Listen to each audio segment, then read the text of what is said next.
Rus tilini o'rganmoqchisiz, lekin grammatik kitoblar va darsliklar juda ko'p vaqt oladi. Shuningdek, siz tezda zerikib qolasiz.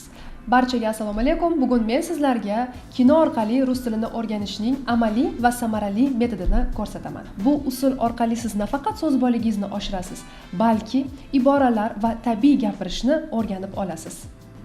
Va eng qiziq tomoni, bu metodni siz bepul o'z xohishingiz bilan uyda qilishingiz mumkin.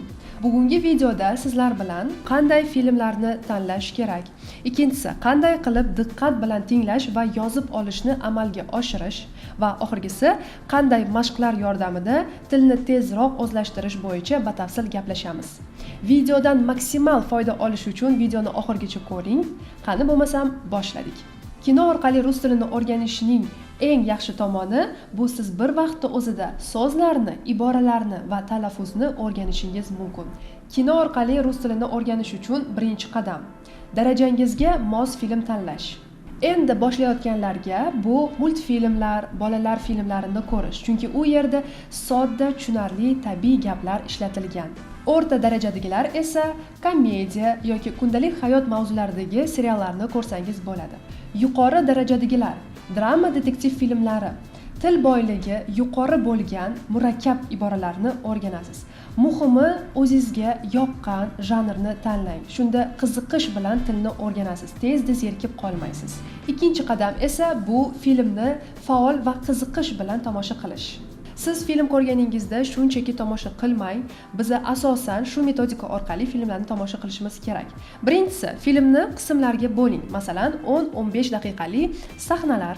Ikkinchisi, har bir yangi so'z yoki iboralarni daftaringizga yozib oling.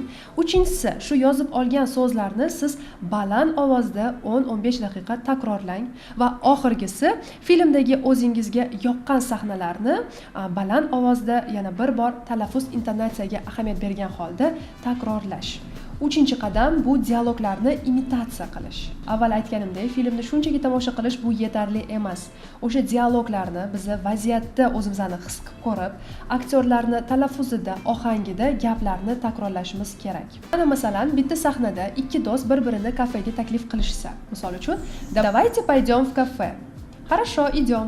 И mana sizga уже tayyor gap bor, siz buni kundalik hayotda ishlatishingiz mumkin. Xo'sh do'stlar, orada ozgina pauza olamiz. Agarda siz ham rus tilini shunaqa qiziqarli, tabiiy va amaliy usulda o'rganmoqchi bo'lsangiz, sizga ilm markazi kurslarini tavsiya beraman. Bizda 90 kunda natijaga chiqishingiz kafolatlanadi. Agarda natijaga chiqa olmasangiz, to'lovingiz 100% qaytariladi. Kursga yozilish uchun sizga video ostida havola qoldirganmiz. Shu havola orqali Telegram yoki WhatsApp raqamingizni qoldiring. Operatorlar sizga aloqaga chiqishadi, barcha ma'lumotlarni berib, demo darslarni yuborishadi. Demak, umumiy qilib aytganda, biz kino orqali bir vaqtda o'zida ham so'z boyligimizni oshiramiz, ham talaffuzimizni yaxshilaymiz, hamda tabiiy gapirishni boshlaymiz. Tepada aytib o'tganimdek, bu qadamlarni har kuni bajarsangiz, siz 1-2 oyda anchagina o'zgarish sezasiz. Boshida subtitrlar bilan, keyin subtitrlarsiz filmni tomosha qiling va shu orqali asta-sekin siz yangi iboralarni o'rganasiz va hayotingizda ishlatib yuring. Agarda bugungi videomiz foydali bo'lgan bo'lsa, videoga like bosing va obuna bo'lishni unutmang. E'tiboringiz uchun rahmat. Keyingi videolarda ko'rishguncha, paka-paka.